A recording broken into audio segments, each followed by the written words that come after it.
भवतु सहनौ भुनक्तु सह वीर्यं करवावहै तेजस्विनावधीतमस्तु मा विद्विषावहै। ओम शांति शांति शांति। हरि ओम। भगवद गीता सप्तम अध्याय 6 नंबर श्लोक। एतद् योनीनि भूतानि सर्वाणीत्युपधारय अहं कृष्णस्य जगतः प्रभवः प्रलयः तथा। এর আগে 4 নম্বর শ্লোকে ভগবান শ্রীকৃষ্ণ এই জগৎকে 8 ভাগে ভাগ করে বলছেন যে অষ্টধা প্রকৃতি, আমার যে এই প্রকৃতি অর্থাৎ এই জগৎ সেটা 8 ভাগে ভাগ করা আছে। আর তারপরে 5 নম্বর শ্লোকে বলছেন এটা ঠিকই, কিন্তু এটা আমার প্রকৃতির নিম্ন রূপ, দুরকম রূপ আছে, আমার দুরকম প্রকৃতি আছে। সেটার মধ্যে এই যেটা বললাম সেটা নিম্ন অপরা প্রকৃতি, আর একটা স্তর সেটা হচ্ছে পরা প্রকৃতি। অর্থাৎ এই যে জগৎ আমরা দেখছি, যে জগতের মধ্যে নাম রয়েছে, রূপ রয়েছে, যে জগৎ আমরা দেখতে পাই আমাদের 5 জ্ঞানেন্দ্রিয় দিয়ে আমরা যেটার অনুভব করতে পারি, সেই জগৎটা কিন্তু ভগবান শ্রীকৃষ্ণ বলছেন সেটা নিম্ন প্রকৃতির জগৎ। তার থেকে আরেকটা আরো একটু উচ্চ প্রকৃতির জগৎ আছে। আর সেই জগৎটা কি? সেই জগৎটা নয়, সেই উচ্চ প্রকৃতিটা কি? সেটা হলো পরম তত্ত্ব। যে পরম তত্ত্ব যেটা ইদম জগৎ ধার্যতে, ইয়া ইদম জগৎ ধার্যতে, যেটা দিয়ে এই সমস্ত জগৎ ধারণ করা হয়। অর্থাৎ এই সমস্ত যা দেখছেন সেইটার পিছনে, সেটার পৃষ্ঠভূমিতে বা সেটার আধারে সেই তত্ত্ব রয়েছে, সেটা আমার পরা প্রকৃতি, অর্থাৎ আমার উচ্চ স্তরের প্রকৃতি। তো ভগবান এখানে খুব পরিষ্কার বলে দিয়েছেন যেটা অভিব্যক্ত, যার নাম রূপ আছে সেটা নিম্ন, আর যার নাম রূপ নেই, যেটা নাম রূপের পিছনে রয়েছে, যে তত্ত্ব পরবর্তীকালে বা যে তত্ত্বের জন্য নাম রূপে অভিব্যক্তি হয়, সেই তত্ত্ব ওই নাম রূপের থেকে উচ্চ স্তরে রয়েছে। স্বামী বিবেকানন্দ বলছেন যে ভগবান বুদ্ধ, যার জন্ম হয়েছিল লুম্বিনীতে, রাজকুমার সিদ্ধার্থ, তিনি পরে ভগবান বুদ্ধ হলেন। সেই ভগবান বুদ্ধ, স্বামীজি বলছেন, তার আগে 24 জন বোধিসত্ত্ব ছিলেন। এই 24 জন বোধিসত্ত্বের সম্বন্ধে আমরা বিশেষ কিছু জানি না। যেটা জানি সেই ভগবান বুদ্ধের বা ভগবান বুদ্ধের শিষ্যদের মুখে শুনেছি বা শিষ্যদের লেখার দিয়ে আমরা জানি। কিন্তু স্বামীজি বলছেন ওই 24 বোধিসত্ত্বর যে তপস্যা, তাদের আধ্যাত্মিক সাধন, তার ফলে এই ভগবান বুদ্ধের আবির্ভাব। ঠিক সেই কথাটা তিনি কিন্তু মহাবীর জৈনের সম্বন্ধে বলছেন। আবার সেই কথা বলছেন যে যখনই একজন মহাপুরুষের জন্ম হয়, মহাপুরুষের আবির্ভাব হয়, যখনই একজন অবতার পুরুষের আবির্ভাব হয়, তখন তার পিছনে হাজারো বছরের সাধন, অনেক সাধকের সাধন রয়েছে, অর্থাৎ যেটা আমরা অভিব্যক্ত হয়ে দেখছি সেইটার শক্তির চেয়ে যেটা অভিব্যক্ত হয়নি, যেটা বাইরে আমরা প্রকাশ পাচ্ছি না, সেটার শক্তি অনেক বেশি। যার প্রকাশ আমরা পাই তার চেয়ে যেটা প্রকাশ পাই না সেটার শক্তি অনেক বেশি। সেটা আমরা এখন অবশ্য যে আমাদের পদার্থ বিদ্যা বা ফিজিক্স যেটাকে বলে পদার্থ বিজ্ঞান, সে পদার্থ বিজ্ঞানে আমরা এটা পাই।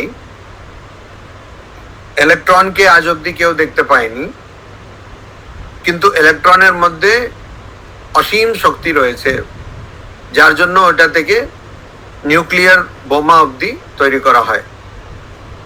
সেটা থেকে অনেক কিছু করা যেতে পারে। ওর মধ্যে অসীম শক্তি রয়েছে, যেটা এতই সূক্ষ্ম আজ অব্দি কেউ ওটাকে যে কোনো ভাবেই যে কোনো যন্ত্র ব্যবহার করেও দেখতে পায়নি। কিন্তু সেটা এতই সূক্ষ্ম থাকলেই কি হলো, সেই সূক্ষ্ম শক্তি দিয়ে প্রচুর পরিমাণের শক্তি তৈরি করা যায়। তো সূক্ষ্ম স্তর, যখন আমরা সূক্ষ্ম স্তরে যাই তখন তার শক্তি বা তার মাপটা অনেক বেড়ে যায়। এটা আমরা এখানে পাচ্ছি। আর এই জন্য এখানে ভগবান শ্রীকৃষ্ণ একদম পরিষ্কার বলে দিচ্ছেন যে এটা আমার কিন্তু অপরা প্রকৃতি, ইতঃ তু অন্যাম অপরা ইয়ম। এটা কিন্তু এই ইয়ম অপরা ইতঃ অন্যাম মানে এটা আমার অপরা প্রকৃতি। তারপরে এই যে 6 নম্বর শ্লোকে বলছেন, এখানে যে কথাটি বলছেন সেই কথাটা তৈত্রীয় উপনিষদে আমরা পাই। यतो वा सर्वाणि भूतानि जायन्ते, মানে যেখান থেকে এই সব জীব, যত জীব আমরা দেখছি তার উৎস, তার জন্ম হয়। তো এখানে ভগবান শ্রীকৃষ্ণ বলছেন সর্বাণি, সব, ভূতানি, জীব, এতদ যোনিনি, মানে এই যে দু রকম প্রকৃতি নিজের বললেন, একটা উচ্চ প্রকৃতি, একটা নিম্ন প্রকৃতি। উচ্চ প্রকৃতি কি, যেটা সবার পৃষ্ঠভূমিতে রয়েছে, পশ্চাতে রয়েছে, যেটা সবার মূলে আধারে রয়েছে। আর নিম্ন প্রকৃতি কি, যেটা উনি বলেছেন যে পঞ্চভূত ইত্যাদি হয়ে ভূমিহি, আপহ, অনল, বায়ু, মন, বুদ্ধি ইত্যাদি করে 8 রকম ভাগ করে যে প্রকৃতি রয়েছে, সেটা হচ্ছে উচ্চ প্রকৃতি, নিম্ন প্রকৃতি। আর উচ্চ প্রকৃতি এটার পিছনে যেটা রয়েছে, যেটা সবকিছুর পিছনে, সবকিছু মূল তত্ত্ব হয়ে যেটা রয়েছে। এবারে এই দুটো প্রকৃতি উনি বলছেন, এই দুটো প্রকৃতি যত জীব রয়েছে সে জীবের যোনি, অর্থাৎ এই দুটো প্রকৃতি যত জীব রয়েছে সেই জীবগুলোর গর্ভ। এখান থেকেই যত জীব আছে তার সৃষ্টি হয়। ইতি উপধারেয়, ইতি এইভাবে, উপধারেয় জেনে নাও, জানবে। আর অর্জুনকে বলছেন, অর্থাৎ তুমি জানবে যে এই পৃথিবীতে, এই জগতে, পৃথিবী অর্থাৎ এই জগতে যত গ্যালাক্সি বা যত কিছু হোক, যতই আমরা জীব দেখি, যেসব জীব দেখি, এসব জীব কিন্তু এরা কোথায়, এদের উৎস কোত্থেকে, তাদের জন্ম, এর গর্ভ কোথায়, মূল কোথায়, এই দুটো প্রকৃতি। আহম, আমি, কৃষ্ণস্য জগতঃ, এই সমস্ত জগতের, প্রভবঃ, আমি এই সমস্ত জগতের উৎস, এই জগতের শুরু আমার থেকে হয়, মূল, তথা আর প্রলয়, এই সমস্ত জগৎ আমার মধ্যে লীন হয়, প্রলয় হয়। আমি যে আগে বললাম তৈত্রীয় উপনিষদের মন্ত্রে বলছে यो वा इमानि भूतानि जायन्ते, यतो वा इमानि भूतानि जायन्ते। আর ওই মন্ত্রেই বলছে যে যেখানে এটা থাকে আবার যেখানে লয় হয়ে যায়। তো এই কথাটা আবার ব্রহ্মসূত্রেও এই কথাটা বলা আছে যে জগতের সৃষ্টি, জগতের স্থিতি আর জগতের লয়, সেটা যার মধ্যে হয় সেটাই ব্রহ্ম। তো এই সমস্ত জগতের, সমস্ত প্রপঞ্চের সৃষ্টি, স্থিতি আর লয়, সেটা আমার জন্য, এটা ভগবান বলছেন, আমার জন্য। প্রভাবঃ প্রলয়ঃ, এই দুটোই আমার জন্য। তারপরে ভগবান বলছেন 7 নম্বর শ্লোকে, মত্তঃ পরতরম না অন্যৎ কিঞ্চিদ अस्ति ধনঞ্জয় ময়ি সর্বমিদম প্রোতম সূত্রে মণিগণা ইব। ধনঞ্জয় অর্থাৎ যে সম্পত্তিকে জয় করেছে, দুরকম মানে হতে পারে, যে অনেক সম্পত্তি অর্জন করেছে বা যে সম্পত্তির যে কামনা সেটাকেই জয় করেছে, ধনঞ্জয়। সম্পত্তি কার কাছে কোনো বড় ব্যাপার নয়। সম্পত্তি, যার কাছে প্রচুর পরিমাণে সম্পত্তি, বিপুল পরিমাণে সম্পত্তি থাকে, তার কাছে অল্প কিছু সম্পত্তি কোনো মানে রাখে না। কিন্তু সেই ব্যক্তির কাছেও কিন্তু একটা পরিমাণের পর সম্পত্তির মানে রাখে। অর্থাৎ একজন ধরুন কারোর সঙ্গে, এখন ধরুন অনিলদা আছেন, অনিলদার কাছে ধরুন 10,000 কোটি টাকা আছে। অনিলদা আছেন বলতে অনিলদার ভিডিও অফ হয়ে গেল, সেটা কেন হলো আমি জানি না। তো অনিলদার কাছে ধরুন 20,000 কোটি টাকা আছে। তো কেউ গিয়ে বললো যে 500 টাকা আপনার পড়ে গেছে, তো অনিলদা ঝুঁকবেন না, নিচে দেখলে 500 টাকা তুলতে গেলে ওনার অনেক ক্ষতি হয়ে যাবে, অত সময় চলে যাবে নষ্ট। তো কিন্তু কেউ যদি বলে যে আপনার 5,000 কোটি টাকা খরচ হয়ে যাবে বা নষ্ট হয়ে যাবে, তখন একটু ভাববেন, ও 5,000 কোটি টাকা। কিন্তু যে মানুষ জানে যে সম্পত্তি তার কোনো প্রকৃত মূল্য নেই, অর্থাৎ সম্পত্তি দিয়ে কিছু প্রকৃত পক্ষে তিনি পাবেন না। আবার অনিলদা এসছেন, যাকে আরেকবার বলছি, ধরুন অনিলদার কাছে 20,000 কোটি টাকা থাকে, তাহলে 500 টাকা পড়ে গেলে তো উনি ধরতে যাবেন না। কিন্তু যদি কেউ বলে যে 5,000 কোটি টাকা নষ্ট হবে বা ওইটার ক্ষতি হবে, তখন হয়তো একটু সাড়া দেবেন। তো তার মানে যার কাছে প্রচুর পরিমাণে সম্পত্তি রয়েছে, তারও কিন্তু সম্পত্তির প্রতি একটু নজর থাকবে, যদি সম্পত্তির পরিমাণ সেরকম থাকে। কিন্তু যে জানে সম্পত্তির প্রকৃতপক্ষে সেটা অনিত্য, ক্ষণিক, সেটা দিয়ে আমার যা দরকার, বা আমি কিছু কোনো নিত্য জিনিস পাবো না,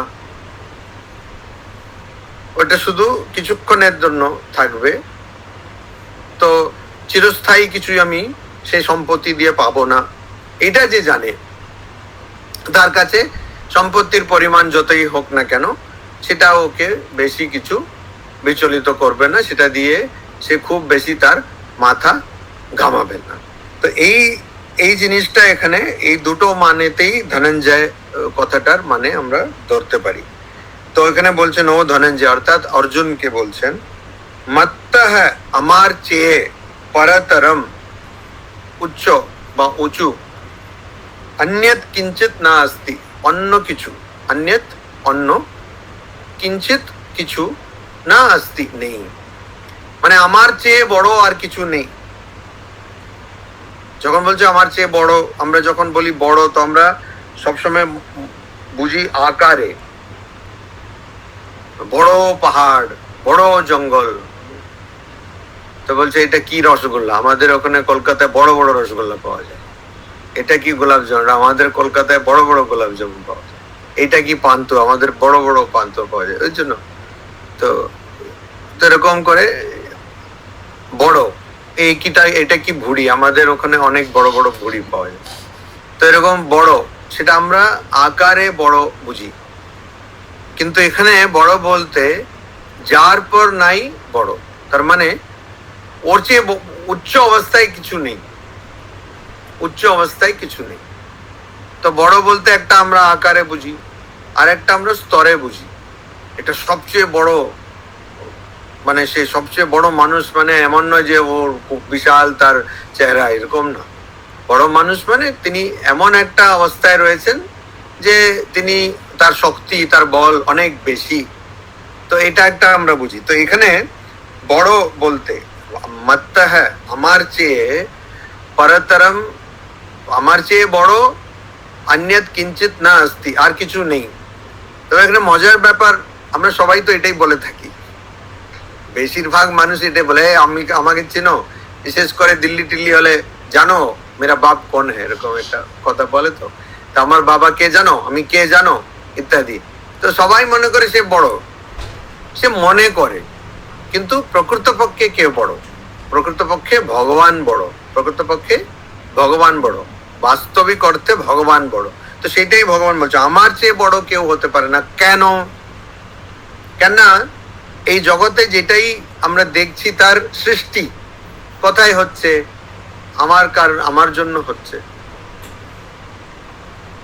তো এই যে ডিম আর মুরগির কথা বলা হয় না, যে ডিম থেকে মুরগি এলো, আর মুরগি থেকে ডিম এলো, আর ডিম থেকে মুরগি এলো। তো কি প্রথমে এলো, মুরগি না ডিম? এটা আমরা জানি না। তো এরকম আমরা জিজ্ঞেস করতে থাকি, মুরগি এলো, ডিম এলো। সেটাকে দর্শনে বলা হয়, ফিলসফিতে বলা হয় অনাবস্থা দোষ। অর্থাৎ এটার কারণ ওইটা, ওইটার কারণ ওইটা, এটার কারণ ওইটা করতে করতে করতে করতে কোনো শেষ নেই। তবে যেটা সবকিছুর কারণ ভগবান, সবকিছুর মূলে ভগবান, এটা আমরা, যেমন আমি পদার্থ বিজ্ঞানের কথা বললাম, সবকিছুর মূলে ইলেকট্রন রয়েছে। ইলেকট্রন ভগবান, অনেকটা বলতেও একই রকম লাগছে না? ইলেকট্রন ভগবান, ভগবান ইলেকট্রন। মজার ব্যাপার, যখন কিছু বছর আগে পদার্থ বৈজ্ঞানিকরা এটা খুঁজতে চেষ্টা করেছিলেন যে এই প্রপঞ্চের মূলে, মানে একরকম এই প্রপঞ্চের বীজটা কি হবে, তখন তারা একটা বিশাল যন্ত্র তৈরি করেছিলেন। ওই যন্ত্রের নাম ছিল large hadron collider. Large hadron collider. তাতে ওরা অনেক ইলেকট্রনকে দিয়ে তারা একরকম পরীক্ষা করলেন, আর সেখানে তারা খুঁজে বের করেছিলেন গড পার্টিকেল বললেন তারা ওটাকে। অর্থাৎ সবচেয়ে সূক্ষ্ম যে, এই প্রপঞ্চের সবচেয়ে সূক্ষ্ম যে জিনিস, সেটাকে হিগস বোসন পার্টিকেল বলা হলো। মানে আমাদের পশ্চিমবঙ্গে কলকাতায় একজন ছিলেন সত্যেন্দ্রনাথ বোস, উনি একজন পদার্থ বৈজ্ঞানিক ছিলেন, আর একজন হিগস বলে একজন আমেরিকাতে ছিলেন। এই দুজনের নাম নিয়ে হিগস বোসন বলে নাম করা হলো। কিন্তু সেই পার্টিকেলকে বা সেই জিনিসটাকে তারা বললেন গড পার্টিকেল। এখানে আমি বলতে চাই, বেশিরভাগই যারা পদার্থবিদ্যা দিয়ে, পদার্থ বিজ্ঞান দিয়ে যারা চর্চা করেন, তাদের মধ্যে খুব বড়, মানে বেশিরভাগ মানুষই কিন্তু ভগবানকে বিশ্বাস করেন না, তারা নাস্তিক হন। কিন্তু এই ব্যাপারে কিন্তু তারা ওটাকে গড পার্টিকেল বলে নাম দিয়েছেন। তার মানে এই প্রপঞ্চকে পুরো চালিত করে যে জিনিস, সেইটা। আবার আরেকটা মজার কথা, এই যেখানে CERN বলে একটি সংস্থা, যেখানে এটা নিয়ে তারা গবেষণা করেছিলেন, সেই সংস্থার এই গবেষণা করাকালীন, এখনো আছে মনে হয়, করাকালীন অবশ্যই ছিল, সেই সংস্থার যে বাড়ি, সেই বাড়ির সামনে তারা একটা নটরাজের মূর্তিটাকে স্থাপন করেছিলেন। এরা সব বৈজ্ঞানিক, কিন্তু এরা কিন্তু কোনো ধর্ম সেরকম মানেন না। তো ওখানে নটরাজের মূর্তি, বিশাল মূর্তি স্থাপনা করেছিলেন। তো ওখানকার যিনি ডাইরেক্টর, তাকে জিজ্ঞেস করা হলো যে কেন আপনি এটা করেছেন? তো উনি বললেন যে নটরাজের মূর্তি আমরা মনে করি সমস্ত প্রপঞ্চকে চালিত করেন, তার উনি পরিচালনা করেন এই নটরাজ। আর আমরা জানি না আমরা কি খুঁজে বার করার চেষ্টা করছি, ওই জন্য যখন আমরা পাবো কি হবে আমরা জানি না। এই জন্য যাতে এই নটরাজের কৃপা, নটরাজের দৃষ্টি, কৃপা দৃষ্টি আমাদের উপরে থাকে, জন্য যাতে ওই নটরাজ মূর্তির ছায়াটা এই বাড়িতে পড়ে, সেরকম ওই মূর্তির স্থাপনা করা হয়েছে। আমি কেন এটা বলছি, যে যখন বলছেন যে মত্তঃ পরতরম না অন্যৎ কিঞ্চিৎ अस्ति, আমার চেয়ে বড় কিছু নেই, তখন আমাদের ওই পদার্থ বিজ্ঞানে চলে যেতে হবে আর বুঝতে হবে যে যার পর নাই এমন একটা বস্তু, সেটা কিন্তু বস্তু নয়, যার মধ্যে দিয়ে সবকিছু এসছে, যার মধ্যে আবার সবকিছু চলে যাবে, যার জন্য সবকিছু আছে, যার জন্য সৃষ্টি মানে সবকিছুর উৎপত্তি, স্থিতি, সবকিছু ভালো করে চলছে, আর প্রলয় বা লয় মানে সবকিছু যখন নাশ হয়ে যাবে আবার সেখানে গিয়ে মিলে যাবে। তো সেই রকম ওই জন্য আমি সবচেয়ে বড়, সবার মূলে আমি, কিন্তু সবার মূলে আমি, যেমন কি সব জীবকে কি এমন একটা জিনিস যেটা সব জীবের দরকার হয়, জল। জল, এখন অনেক জীব আছে যেগুলো জল খায় না, মানে সেরকম আমরা যেমন গপ গপ গপ করে খাই, আমি সবসময় মনে করি মানুষ এমন একটি প্রজাতি যে অনেক বেশি নেয়, অল্প দেয়। দেখুন একটা হাতি, বা হাতি কত বড়, কিন্তু হাতির থাকার জন্য কত জায়গা দরকার, এসব একজন মানুষের থাকার জন্য বিশাল বড় বাড়ি দরকার, তাই তো? মানে দুটো দুটো করে হাতি থাকতে পারে। হাতি কতটা খায়, যতটা প্রয়োজন তত খায়। আমি যদি বলি আমরা সব হাতির মতন খাই, তো অনেকে খুব অপমানিত বোধ করবে, না আমরা এত খাই নাকি। না, আমরা খাই কম, কিন্তু আমাদের অপচয় করি, আমরা মানে নষ্ট করি অনেক কিছু। খাই হয়তো একটু, তার পেছনে প্রচুর নষ্ট করি। তো মানুষের কত থাকার জায়গা দরকার, কত জল দরকার, কত খাওয়া দাওয়া, তারপরে কত তার মানে জিনিসপত্র, যন্ত্রপাতি, এত কিছু দরকার একজন মানুষের।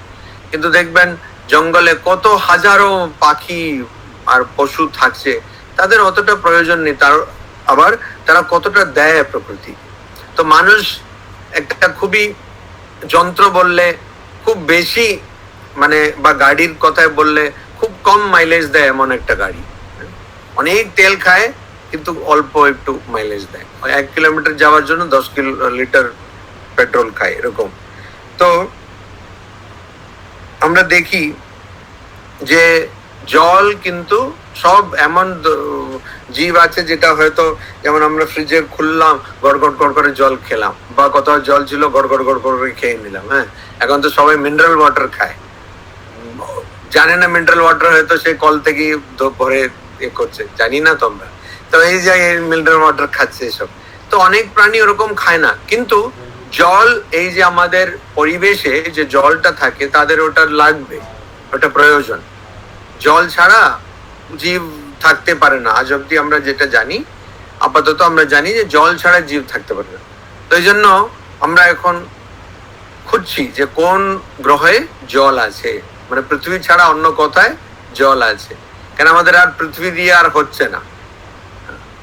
তো আমরা অন্য গ্রহে যাব, আর ওখানে আমরা এরকম বাসা বাঁধবো, মানে ওখানে কেউ যদি থাকে একটু শান্তিতে আছে, সেটা আমরা বিগড়ে দেবো আর কি। তো আমরা ওখানেও গিয়ে সব উল্টো পাল্টা জিনিস করব। তো ওই জলটা কোথায় আছে? কেউ বলছে চানের মধ্যে জল আছে, তো জল আছে কিনা, অন্য কোথাও জল আছে কিনা। তো জল এমন জিনিস যেটা সবার লাগবে, কিন্তু জল কোত্থেকে তৈরি হলো, এটাও তো একটা প্রশ্ন হতে পারে। জল কোত্থেকে তৈরি হলো? তো যেটা সবার লাগবে সেইটাই যিনি তৈরি করেন, বা যে তত্ত্ব দিয়ে তৈরি হয়, সেই তত্ত্ব বড় না জল বড়? অবশ্যই যে তত্ত্ব দিয়ে জল তৈরি হয় সেই জল বড়।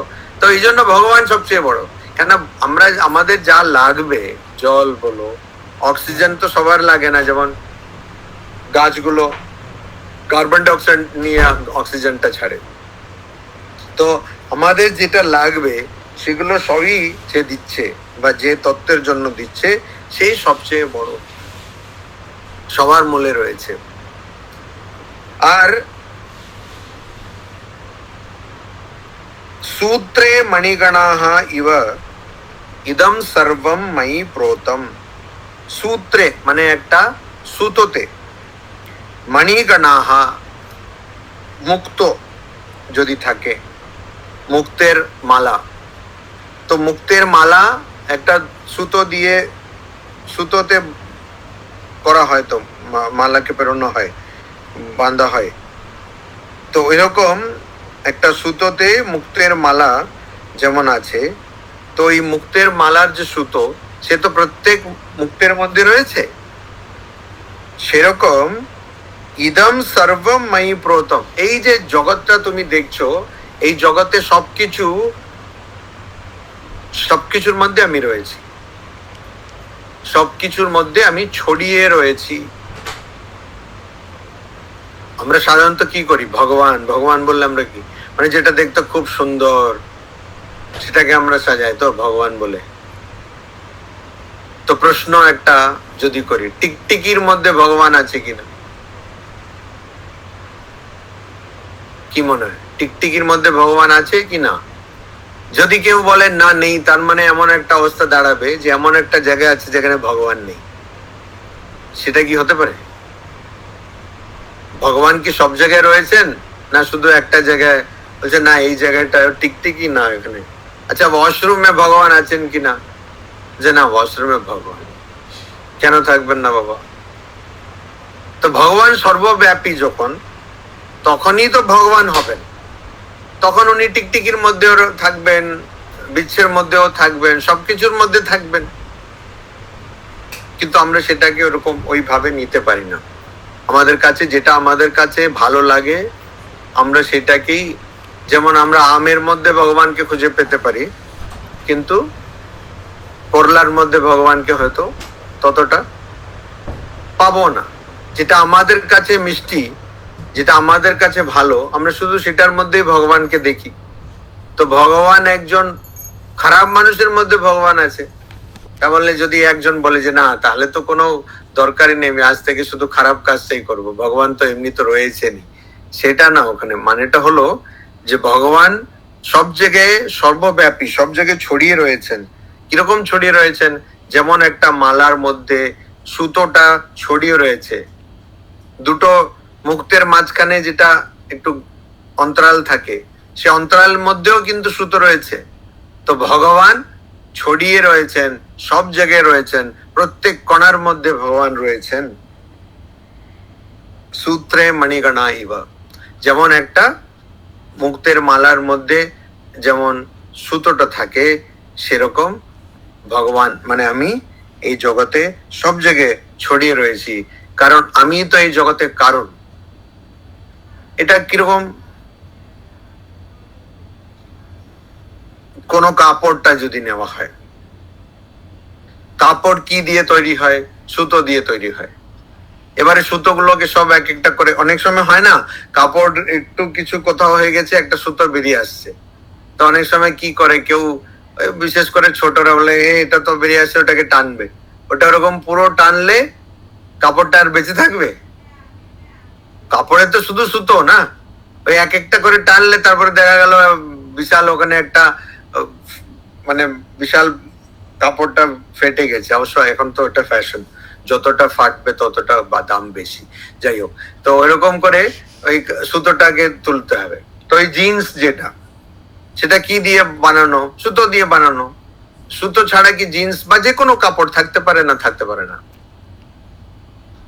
থাকতে পারে না।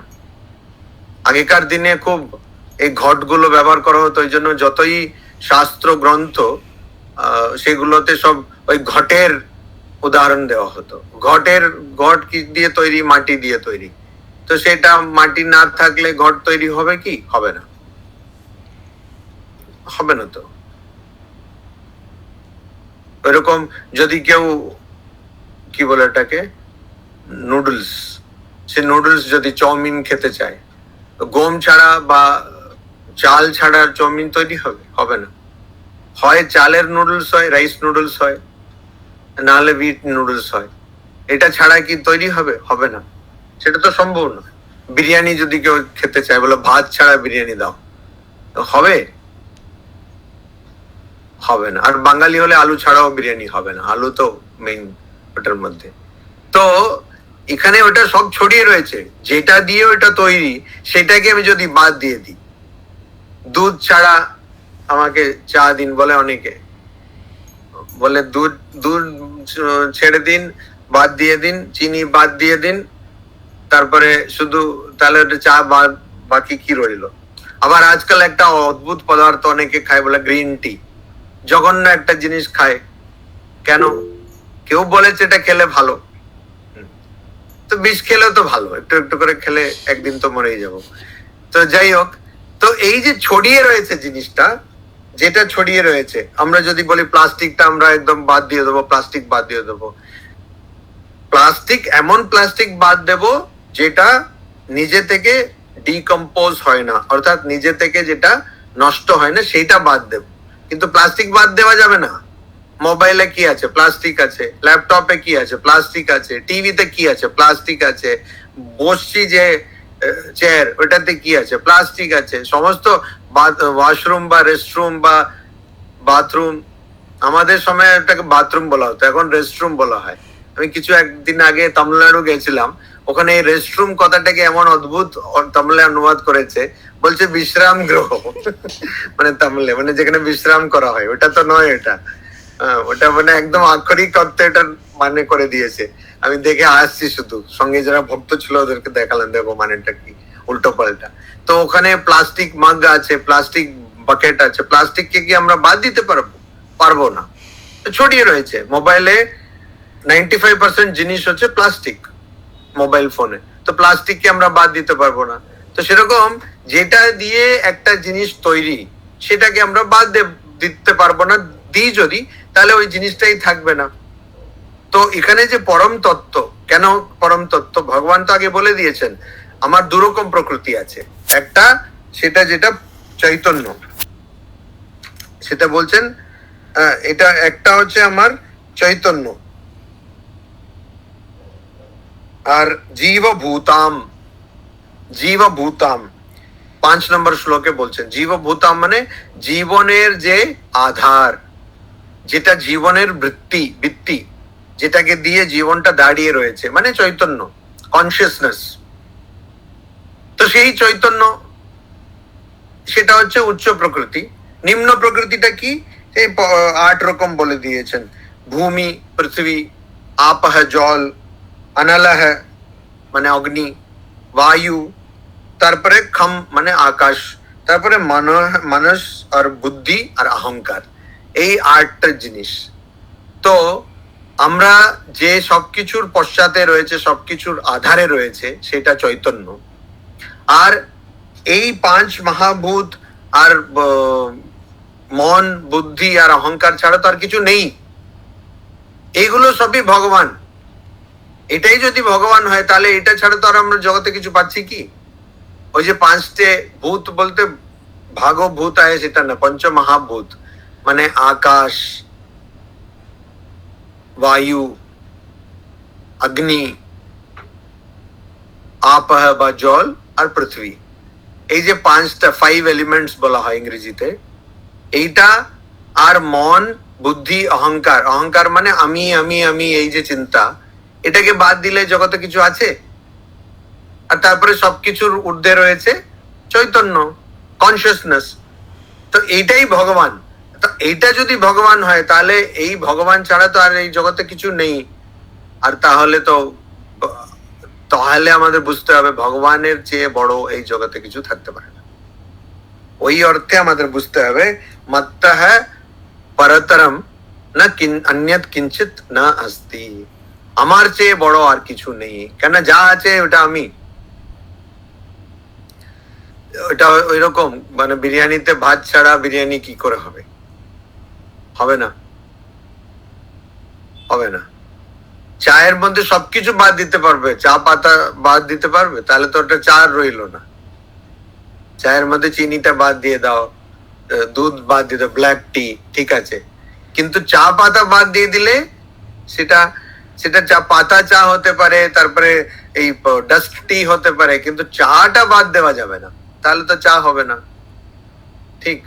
এখন অনেকে দুধ বাদ দিয়ে সয়া মিল্ক করছে, সেটা তার দুধ হলো না, সোয়া মিল্ক। সব নতুন নতুন সব চলছে। তো আমি ভিগান, আমি এটা খাবো না, আমি ওটা খাবো না, আমি সোয়া মিল্ক খাবো। মানে যার কাছে প্রচুর টাকা আর জানলে কি করতে হবে ওদের এইসব বায়না। কিন্তু জল ছাড়া শরবত খাবো, এটা কি হয়? হয় না। জল ছাড়া শরবত কি করে হবে? তারপরে মোবাইল ছাড়া জীবন কি করে হবে? সেটা তো সম্ভব না। তো এরকম মানে যেটাকে ভিত্তি করে আমি আছি সেটাকে বাদ দেওয়া যাবে না। এখানে পাঁচটে মহাভূত, মন, বুদ্ধি, অহংকার আর চৈতন্য, এটাই আমি, ভগবান বলছেন। এটাই যদি ভগবান হন তাহলে এই সমস্ত পৃথিবী, মানে পৃথিবী, তারপরে আমাদের আরো যত প্রপঞ্চ যা যা আমরা দেখছি বা যা দেখতে পারছি না এখন, পরে হয়তো কোনো স্পেসশিপ হবে, তাতে ওইসব এসে না আর এসব বসে যাবে, আর তারপরে গিয়ে পৌঁছবে, তখন হয়তো দেখা যাবে অন্য কোনো গ্রহের কথা, যেটা আমরা এখন সায়েন্স ফিকশনে পাই। তো সেই গ্রহ গেলে হয়তো অন্য কিছু, কিন্তু সেইগুলো কিন্তু এইটাকে বাদ দিয়ে তো হতে পারে না। হতে পারে কি? হতে পারে না। ওই জন্য আমার চেয়ে বড় কেউ নেই। তো ওইটা বলার পর এখন ধীরে ধীরে ভগবান শ্রীকৃষ্ণ এই অধ্যায়ে একটু মানে একটু আভাস দেবেন, একটু আমাদের পরিচয় দেবেন যে উনি এই প্রপঞ্চে কোথায় কোথায় ছড়িয়ে রয়েছেন।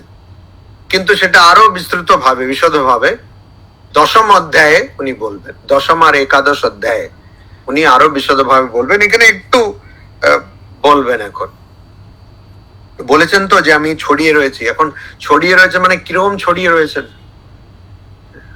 ছড়িয়ে রয়েছেন এই কথাটার অনেক রকম মাইনে আছে। আপনারা হয়তো বসে এরকম টিভি দেখছেন, হ্যাঁ, সোফায় বসে টিভি দেখছেন, একজন এসে পাশে বসলো, এরকম হাত পা ছড়িয়ে এরকম বসলো, তাহলে এইরকম ছড়িয়ে বসছো কেন? একটু আমাকে জায়গা দিয়ে বসো। বা ট্রেনে যাচ্ছি, হয় না, ট্রেন কিছু কিছু জায়গা থেকে গেলে এরকম লোকেরা এসে এরকম বসে যায়, তারপরে আমাদের ওঠার মতন অবস্থা। তারা এসে বসবে, তাদের কোনো টিকিট থাকে না, এরকম বসবে, এই করবে, অমুক করবে, তমুক করবে। তো ওইটা ছড়ানো, ওটা একরকম ছড়ানো।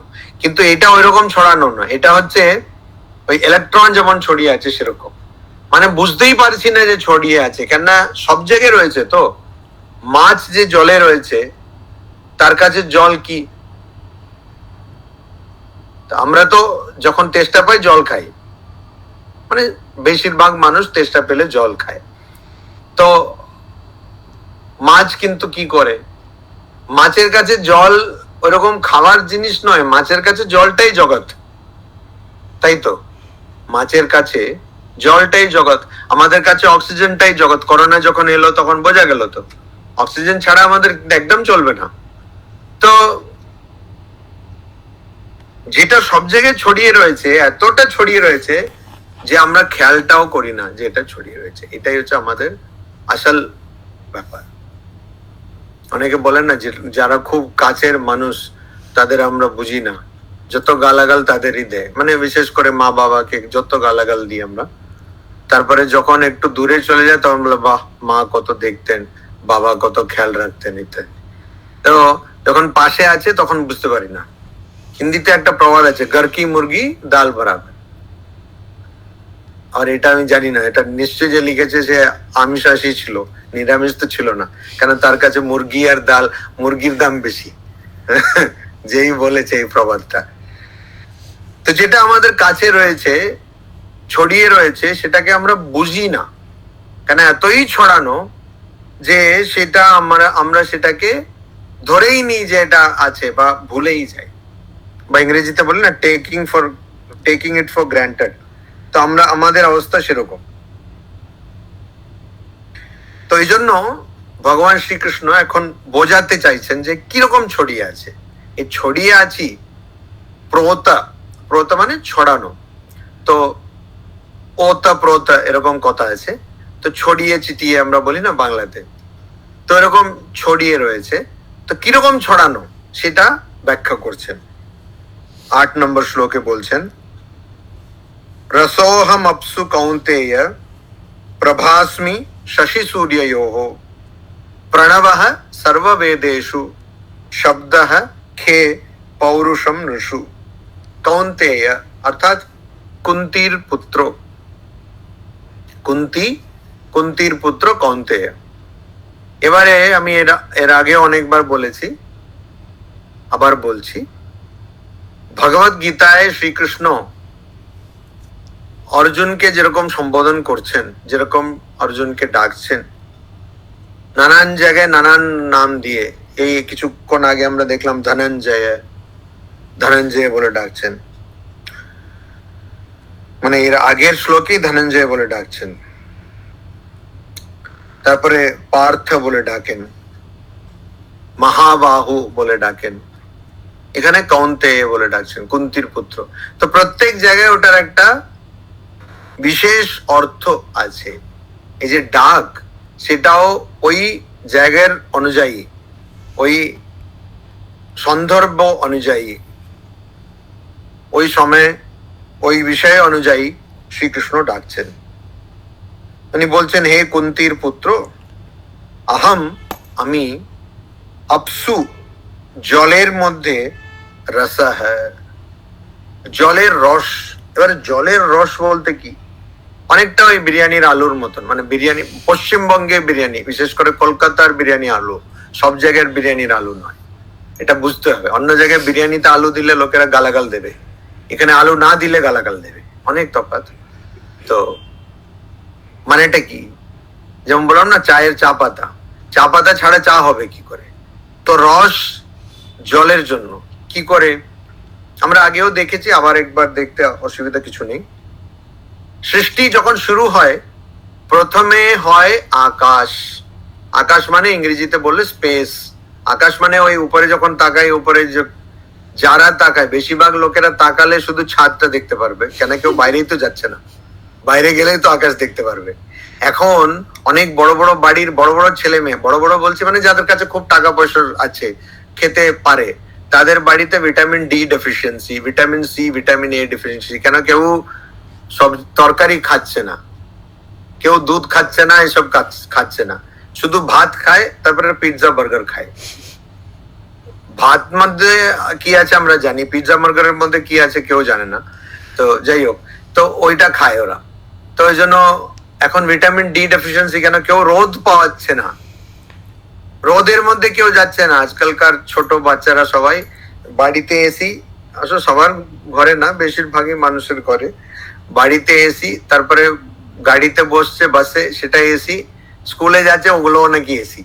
তো এখন রোদ না পাওয়ার জন্য এখন বেড়ে যাচ্ছে আমাদের দেশে এই সমস্যা, ভিটামিন ডি ডেফিসিয়েন্সি কমে যাচ্ছে। ওই জন্য উপরে উঠলে দেখলে হয়তো ছাদ পাবে, কিন্তু ওটা না, আমি বলছি বাইরে গিয়ে উপরে দেখলে যে আকাশ পাই, সেই আকাশ নয় এটা। আকাশ মানে এখানে স্পেস। তো প্রথমে কি সৃষ্টি হলো? স্পেস। তারপরে ওটা থেকে ওই স্পেসের মধ্যে কি বিষয় রয়েছে, মানে কি জিনিস রয়েছে, ওখানে রয়েছে শব্দ, সাউন্ড, শব্দ। শব্দটাকে আমরা কি ইন্দ্রিয় দিয়ে শুনি? কান দিয়ে শুনি। অনেকের কান আছে তাও শুনতে পারে না, মা ডাকছে শুনতে পারছে না, বাবা ডাকছে শুনতে পারছে না, কান আছে কিন্তু ওদের কোন কথায় সুইচ হারিয়ে গেছে সেটা বোঝা যাচ্ছে না। হয়তো রিমোট হতে পারে, অনেক সময় হয় না, রিমোট কোথায়, রিমোট কোথায়, খুঁজে পাচ্ছে না রিমোট, সে কানের রিমোট অনেকে খুঁজে পাচ্ছে না। তো যাই হোক, শুনতে পারছে না অনেকে কানের, আশা করি আমি যেটা বলছি শুনতে পারছে। তাও এই জন্য আমি আগে জিজ্ঞেস করিনি রেকর্ড করেছো কি, এসে না রেকর্ড করা হচ্ছে, রেকর্ড করা হচ্ছে, কেন এখন শুনতে না বললে পরে হয়তো শোনানো যাবে। তো শব্দ, তারপরে আকাশের পর হলো বায়ু। বায়ুর কি মানে সেন্স বা বিষয় কি, সেন্স অবজেক্ট বলি আমরা, মানে ইন্দ্রিয়ের বিষয়টা কি বায়ুতে? স্পর্শ, টাচ। যেমন বাইরে দাঁড়ালে খুব গরম, এখন তো দিল্লি নাকি ছাড়িয়ে গেছে সব 52 পয়েন্ট, আবার এতই বেশি হয়ে গেছে সরকার নিজে কনফিউজ, এটা সত্যি? ওটার পিছনে একটা কমিশন বসিয়ে দিল যে দেখো দেখো এটা কি সত্যি কিনা, এত বেশি হতে পারে। আসলে ওখানে অনেকের কাছে টাকা আছে, তো আমার মনে হয় এটা টাকার গরম, এই জন্য এত বেশি হয়েছে। যাই হোক, তো এত বেশি হয়ে তার পিছনে তদন্ত লাগিয়ে দিয়েছে যে এত বেশি হয়েছে কিনা। তো ওইটা অত বেশি যখন গরম, একটু ঠান্ডা হাওয়া লাগলে, ওই এসি বা কুলার কিছু অন করলে বা পাখা অন করলে ওই যে হাওয়া এলে কত ভাল লাগে, ওটা স্পর্শ। তো বায়ুর মধ্যে রয়েছে স্পর্শ, তারপরে অগ্নি, অগ্নির মধ্যে কি রয়েছে? ইন্দ্রিয় বিষয়, রূপ। অগ্নি যেটাকে পড়ায় খুব দেখতে খুব সুন্দর লাগে, বলে, অবশ্য এটা কোথাও লেখা নেই কিন্তু বলে আর খুবই প্রচলিত। একটা ঘটনা ঘটেছিল, 20 বছরের গবেষণা, থমাস আলভা এডিসন, ওনার 20 বছরের গবেষণা, সেটা একবার কি ওনাকে বিড়াল গিয়ে কি ক্যান্ডেলটাকে ফেলে দিয়েছে, তখন পুড়ে যাচ্ছে। তো ইনি ওখানে ছিলেন না, একটু দূরে গেছিলেন, তারপরে এসে দেখছেন, তারপরে বলছেন ওনার স্ত্রীকে ডাকছেন, এই এসে দেখো দেখো। তো স্ত্রী এসে দেখছে সব পুড়ছে, বলছে তুমি কি এটা দেখছো? বলছে তুমি কোথাও দেখতে পারবে না, একজন বৈজ্ঞানিকের 20 বছরের গবেষণা এরকম পুড়ছে, কিরকম দেখবে? তো এটা দেখো কত সুন্দর লাগছে। অবশ্য মানুষটা একটু মাথা গন্ডগোল ছিল, নাহলে কি আর বৈজ্ঞানিক হয়? তো যাই হোক, তো এরকম যখন কোনো জিনিস পোড়ানো হয়, পুড়িয়ে যায়, যেমন জঙ্গলে যখন দাবানল বলে, ফরেস্ট ফায়ার, তখন একটা গাছ পুড়লে পুরো গাছের আকার নিয়ে নেয়, যেটাই পড়ে তার ওই আকারটা নিয়ে নেয়। জন্য রূপ, আমরা অগ্নিতে পাই রূপ, ফর্ম, যেটা চোখ দিয়ে দেখি, তাই তো। তারপরে হলো জল। সে জলের কি ইন্দ্রিয় বিষয়? রস। জলের ইন্দ্রিয় বিষয় হচ্ছে রস, মানে টেস্ট। তো টেস্টটা হচ্ছে জলের বিষয়। আর জল থেকে যদি টেস্ট বেরিয়ে যায়, তাহলে জল আর জল রইল না। ওই জন্য বলছে আপসু রসহ আহম, মানে আমি জলের মধ্যে যে টেস্ট, সেটা মানে কলকাতা বিরিয়ানির মধ্যে আলুর মতন, মানে ওইটার যে আসল জিনিসটা, সেটাই আমি। তারপরে অবশ্য পৃথিবী রয়েছে, পৃথিবীর মধ্যে গন্ধ। তারপরে বলছেন শশী সূর্যয়োহ, অর্থাৎ শশী মানে চাঁদ আর সূর্য, ওর মধ্যে প্রভাহ अस्मि, তার আলো, আলো যদি যদি সূর্যের আলো না থাকে, তাহলে সূর্য কি থাকবে? মানে আমি এখানে এলইডি লাইটটা লাগিয়েছি, আচ্ছা কেন কোনো আলো পাচ্ছি না? তো না, এলইডি লাইট আছে, আলো নেই, তাহলে লাইটটা কি হলো? লাইট কথাটা মানেই তো আলো। আমরা সূর্য বলি, তাহলে কি তুমি সূর্যের মতন? যেমন স্বামীজি যখন বিদেশে গেছিলেন, উনি একজনের কাছে মানে পরিচয় পত্রের কথা বলছেন, তো উনি বলছেন জন, একজন রাইট বলে একজন প্রফেসর, তিনি বলছেন যে আপনার কাছে পরিচয় পাওয়া চাওয়া মানে সূর্যের কাছে, it is like asking the sun it's right to shine. তো সূর্য প্রকাশ দেয়, চাঁদ প্রকাশ দেয় কি? অ্যাকচুয়ালি চাঁদ ওই সূর্যের আলোটাকে রিফ্লেক্ট করছে। যাই হোক, সে অত বিজ্ঞানের মধ্যে যাওয়া দরকার নেই, কিন্তু চাঁদের আলো নিয়ে কত কবিতা হয়ে গেছে। আমি সবসময় বলি, এই চন্দ্রায়ন জন্য একটা গন্ডগোল হয়ে গেল। কি হলো? চন্দ্রযান, আবার এমন এমন জায়গায় চন্দ্রযান পাঠিয়েছে যেখানে কেউ যায়নি আজ অব্দি। তো ওখানে গিয়ে দেখছে শুধু গর্ত আর এইসব। এখন কেউ বলবে না চাঁদ স্যার ওশন চেহারা, বলবে না, এটা মুখে সব এত গর্ত থোড়ি থাকে কারো, তো এটা বলবে না কেউ। তো এরকম, যাই হোক, এটা একটা ক্ষতি হয়েছে, এটা জানাতে হবে বিজ্ঞান দপ্তরকে। তো তো চাঁদের মধ্যে যদি আলো না থাকে, চাঁদের আলোতে দেখতে হবে পাহাড়কে, এসব। মায়াবতীতে ছিলাম তো, চাঁদের আলোয় দেখলে খুব ভালো লাগতো, তো চাঁদের আলোতে দেখতে হবে। এই চাঁদের মধ্যে আলো বাদ দিয়ে দিলে আর কি রইলো? সূর্যের থেকে আলো বাদ দিয়ে দিলে আর কি রইলো? আমি সেইটা আলো, তার মানে ওদের ওদের মানে যে অস্তিত্ব, সেটাই আমি, ভেরি এক্সিস্টেন্স, সেটা আমি। ওটাই ভগবান বলছে। জল থেকে তার রস বাদ দিয়ে দিলে কিছু নেই। রসমের জন্য জল লাগে, রসম সাম্বারের জন্য লাগে, সবকিছুতে জল লাগে। তো আর ওইটা থেকে বাদ দিয়ে দিলে কোথায় টেস্ট, কোথায় পাবে? টেস্ট পাবে না। এই লবণের মতন, লবণ কম দিলেও টেস্ট থাকবে না, বেশি দিলেও টেস্ট থাকবে না, ঠিক ঠিক পরিমাণ লবণ দিতে হবে। রান্না যে কেউ করতে পারে, লবণ দেওয়াটা খুব কঠিন। 4 জনের রান্নাতে যে কেউ লবণ দিতে পারবে, 40 জনের রান্নাতে লবণ গন্ডগোল হয়ে যেতে পারে, সে অনেক ব্যাপার আছে। তো ওইটাই বলছেন যে আমি ওইটাই, রস হ্যাঁ আপসু রস হ্যাঁ তারপরে শশী আর সূর্য, শশী মানে অবশ্য কারোর নাম নয়, শশী মানে চাঁদ, আর সূর্য মানে সূর্য। এই সূর্য কারোর নাম নেই, এখানে সান আর মুনের কথা আমি বলছি। তো ওইটার থেকে আলো, ওটার মধ্যে আলো। তারপরে সর্ববেদেষু প্রণবঃ, মানে সব বেদের মধ্যে চার রকম বেদ আছে, চার, ঋগ্বেদ, যজুর্বেদ, সামবেদ, অথর্ববেদ। তো এই বেদের মধ্যে থেকে প্রণব, প্রণব মানেটা কি? প্রণব মানে ওম। শুধু প্রণব মানে ওম নয়, প্রণব মানে আ, উ আর ম এর মিশ্রণ। এবারে আ, উ, মা এই তিনটে যদি না থাকে তাহলে কোনো শব্দই হতে পারে না। শব্দে হয় আ লাগবে, নাহলে উ লাগবে, না ম লাগবে। ম অর্থাৎ অনুস্বার, তো সেটা লাগবে। এই তিনটে বাদ দিয়ে দিলে কোনো শব্দ কোনো ভাষারই হতে পারে না, হতেই পারে না। তো বেদের মধ্যে থেকে প্রণব বলতে ওম তো আছে, এই তিনটে অক্ষরও আছে। আর এই তিনটে কথা যদি বাদ দিয়ে দেওয়া হয় তাহলে বেদে কি থাকবে? আর কিছু থাকবে না। আর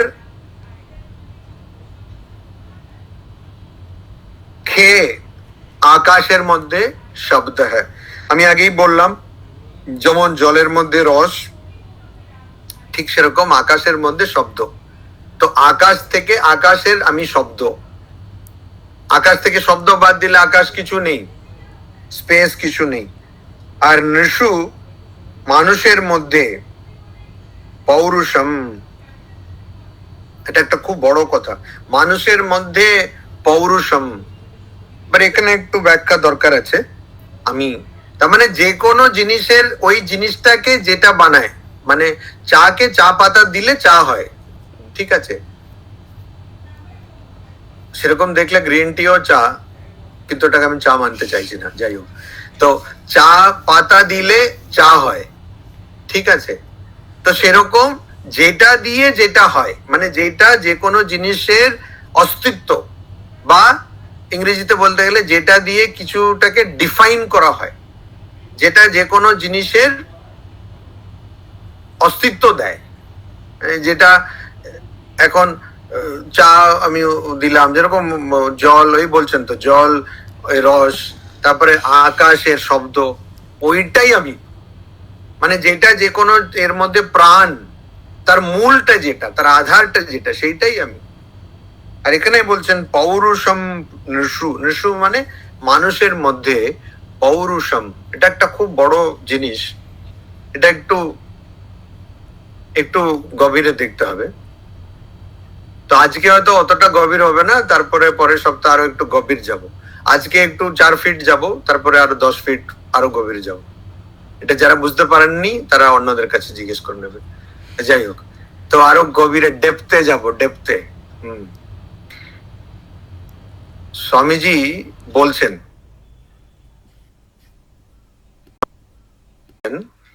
যে মেন আর ওয়ান্টেড, মানে মানুষ চাই। মেন আর ওয়ান্টেড এর মানে এমন নয় যে পুরুষ চাই আর নারী দরকার নেই, বা স্ত্রী মহিলাদের দরকার নেই, এটা নয়।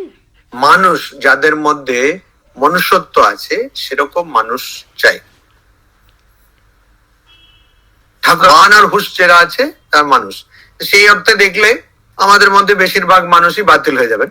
তো আমাদের না আছে মান, না আছে হুশ, সেটা তো আর বলতে, সে তো দেখলেই বোঝা যায়। খবর কাগজ পড়তে হবে না, একটু চোখ খুললেই বোঝা যাবে কারো কোনো মান আর হুশ কোনো ব্যাপারই নেই। এগুলো সব আমরা ফালতু টাইম নষ্ট করছি, সময় নষ্ট করছি। তো এই কথাটা এখানে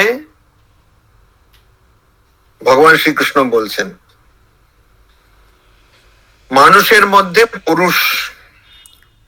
স্বামীজির স্মৃতিচারণ করতে গিয়ে, স্বামীজির একজন মার্কিন যিনি ছিলেন শিষ্যা, ক্রিস্টিন গ্রিনস্টাইডেল, তিনি বলছেন যে হি ওয়ান্টেড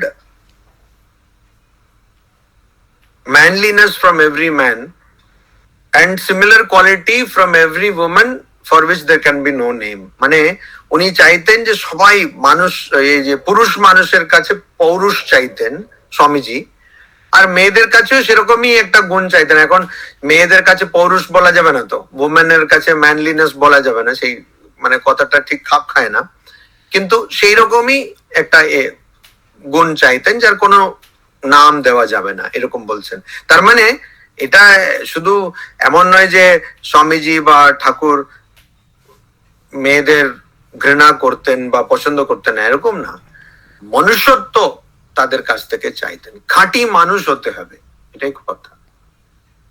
তো ওই মানুষ, ওই পৌরুষ, তো পুরুষ, এটাও অনেকবার আগে বলেছি, আরেকবার বলে দিই, পুরুষ মানে অবশ্য বাংলাতে বা অন্য অনেক ভাষাতে পুরুষ মানে ছেলে বা ওই পুরুষ মেলকে বলা হয়, কিন্তু পুরুষ মানে আসলে ওটা নয়। মূল সংস্কৃত কথাটা, সংস্কৃতেও পরে পুরুষ বলতে ছেলেকে উদ্দেশ করা হয়, কিন্তু মূল কথাটা ওরকম না। পুরীতে যে বাস করে, অর্থাৎ নবদ্বারে পুরে দেহি, গীতাতেই কথা আছে, মানে যার 9টা দ্বার, 9খানা দ্বার, সেরকম শরীরের মধ্যে যে বাস করে সে হচ্ছে পুরুষ। সেই অর্থে যে কোনো লিঙ্গের হলেও সে পুরুষ। পুরুষ তো ওই পুরুষের যেটা থাকা উচিত, থাকার কথা, বলছি থাকার কথা, কেন ওই শরীর ধারণ করলে এটা থাকবে না, যারই শরীর আছে সবার মধ্যে সেটা আছে বললে হবে না। তো ওই পুরুষ এর মধ্যে থাকার কথা যেটা, সেটা হচ্ছে পৌরুষ, সেটা হচ্ছে পৌরুষ। সেই পৌরুষত্ব মানুষের মধ্যে, সেটা ভগবান। তো এখানে আমাদের বুঝতে হবে যে স্বামীজি যেটা বলছেন যে সবার মধ্যে মানুষ, মানুষ চাই, সে মানুষ, মনুষ্যত্ব যদি না থাকে তাহলে তার মধ্যে শুধুই সে যে প্রকৃত মানুষ না তা নয়, তার মধ্যে ভগবানের প্রকাশও বেশি হচ্ছে না, কমে যাচ্ছে। সব জায়গায় ভগবান থাকছেন, কিন্তু ওই প্রকাশটাও ততটা আমরা পারবো না। বেশি পাবো প্রকাশটা যখন তার মধ্যে মনুষ্যত্ব থাকবে, এই পৌরুষ থাকবে। পৌরুষ বলতে ছেলে মেয়ে নির্বিশেষে পৌরুষ থাকবে, এটা আমাদের নিঃস্ব মানুষের মধ্যে পৌরুষম, মানুষের মধ্যে সেই। তো এটা কি মনুষ্যত্ব? এখানে ভগবান শ্রী রামকৃষ্ণ বলছেন মান আর হুশ।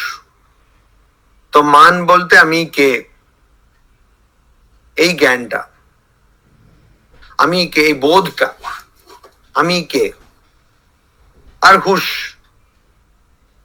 ওইটাকে সবসময় মনে রাখা। এই দুটো জিনিস, আত্ম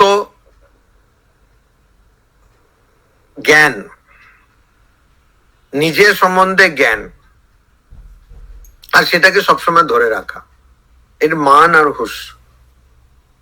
তো আমি কি এই শরীর, আমি কি শুধু খাচ্ছি দাচ্ছি ঘুমাচ্ছি এরকম ব্যাপার, এইটা আমাকে ভাবতে হবে। আর আমি এর থেকে একটু যদি ঊর্ধ্বে কিছু, তাহলে সেটাই বা আবার কি, আর সেটাকে সবসময় কিরকম মনে রাখবো, এইটা আমাকে ভাবতে হবে। এইটাই হচ্ছে মনুষ্যত্ব। শুধু ভাবতে হবে না, সেই ভাবনাকে ধরে রাখবো কি করে, অর্থাৎ আমার আচরণে, আমার চিন্তায়, আমার কথায়, সব জায়গায় সেটা প্রকাশ পাবে। এই ধারণা, এই আমার জ্ঞান যে আমি কে। এখন যে মানুষ নিজেকে মনে করে যে শুধু সে সম্পত্তি বা টাকার জন্য বেঁচে আছে, বেশিরভাগ মানুষ তাই মনে করে, তো তার যদি টাকা নষ্ট হয়ে যায় তাহলে তার কিরকম ব্যবহার হবে। আর কেউ যদি মনে করে যে না, আমি আমার যে বন্ধু বা আত্মীয় স্বজন সেইটাই আমি, তাহলে এদের কিছু ক্ষতি হলে বা বন্ধু কমে গেলে তার কিরকম ব্যবহার করবে। বা কেউ যদি মনে করে আমার জ্ঞানটা আমি, তাহলে হয়তো তার স্মৃতি হারিয়ে ফেললো বা মতিভ্রম হলো, কিছু একটা হলো, ভীমরতি ধরে গেল, তো সেই কিরকম তার ব্যবহার হবে। এরকম আমরা নিজের স্বরূপটাকে বাদ দিয়ে বাকি আমরা ভাবছি আমি সেটা, তা যদি হয় তাহলে আমার আচরণও সেরকম হবে, আমার কোনো কষ্ট বা কোনো প্রতিকূল অবস্থায় আমি সেরকম আমার ব্যবহার থাকবে। তো সেইটা আমাকে এখানে জানতে হবে, আর সেইটাই পৌরুষ। পৌরুষ অর্থাৎ আমাকে বুঝতে হবে যে আমার প্রকৃত স্বরূপ কি, আর সেই অনুযায়ী আমাকে আচরণ করতে হবে। আর এইটা স্বামীজি বারবার বলছেন, ম্যানলিনেস আমাদের মানুষ দরকার, মানুষ চাই। বলছেন মানি উইল কাম, মানে টাকা আসবে, ওটা বলেননি কথায় আসবে, কোন ব্যাংক অ্যাকাউন্ট এগুলো বলে যাননি স্বামীজি, কিন্তু যাই হোক টাকা আসবে, আমাদের মানুষ চাই। বলছে মানুষ নেই, বলছে আমাকে 100 জন মানুষ দাও, এক জায়গায় বলছেন, এক জায়গায় বলছেন 10 জন মানুষ দাও। যাই হোক প্রকৃত মানুষ পেলে আমি সারা পৃথিবীটাকে পাল্টে দেবো, এটা স্বামীজি বলছেন। তো আমাদের ওই মানুষ অর্থাৎ যে মানুষ কথাটা অনুযায়ী যার জীবন যাপন, যার আচরণ থাকবে, সে মানুষ। তো এখানে ভগবান শ্রীকৃষ্ণ এই কথাটা বলেছেন। আমি অনেক সময় ঠাকুর মা স্বামীজির কথার অনেক কিছু আমি এখানে গীতাতে পাই, যেটা ভগবান বলেছেন, শ্রীকৃষ্ণ বলেছেন, সেটাই আবার ভগবান শ্রীরামকৃষ্ণ বলেছেন। ঠাকুরই তো বলছেন যে ছিল রাম, যে ছিল কৃষ্ণ, এখন সে রামকৃষ্ণ। তো এখানে এই কথাটা নৃষু পৌরুষম, এটা খুব বড় কথা। আর অনেকে এটাকে কিন্তু শুধু পুরুষ বলে অনুবাদ করেছে। আমি মনে করি এটা শুধু পুরুষ নয়, এটা মানে যে কোনো মানুষ, মানুষের মধ্যে মনুষ্যত্ব।